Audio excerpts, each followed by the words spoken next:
السلام عليكم ورحمة الله وبركاته.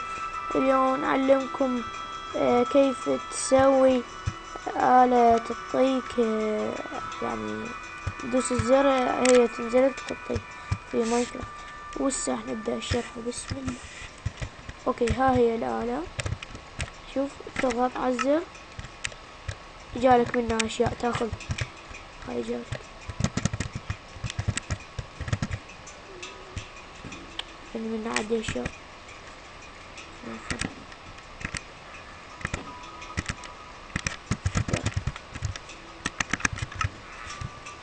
خلنا ناخذ نشوفه ناخذه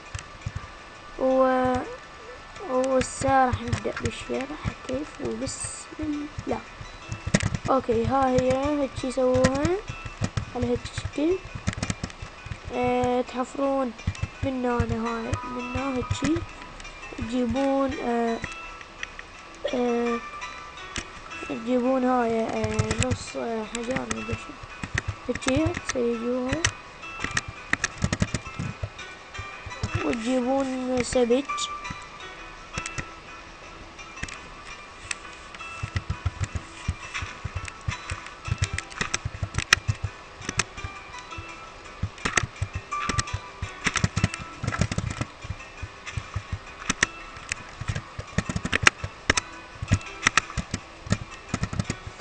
وتجيب دلو مي ووتر، وتجيب مطلق اللي هو مطلق وستحطون شي تريدون مثل الماس وذهب، الماس وذهب وزمرد لا فحم هيك.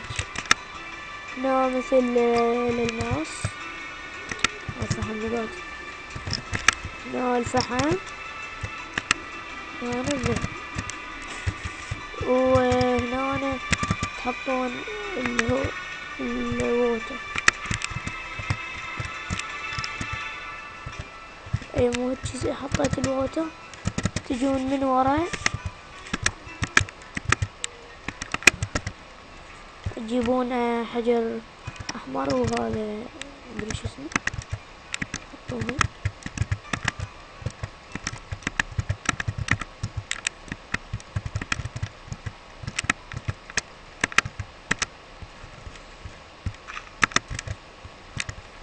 وتجيبون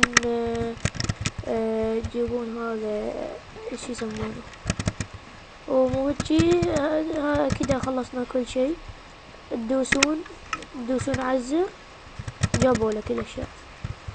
ويعني ممكن يعني هاي تفيد بالبي في بي هيك يعني كأنما انت فريق بديت تاخذ منها هيك الاشياء، ومنها هاي تجي هنا تصنع سيف دروعه،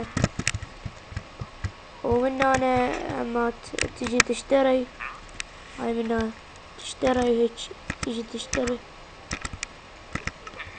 ومنها ما تشتري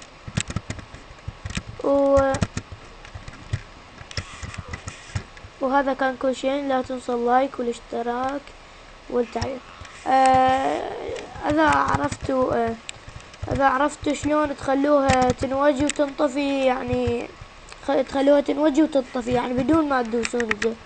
اذا عرفتوا كتبوا بالتعليق، وفي مال الله.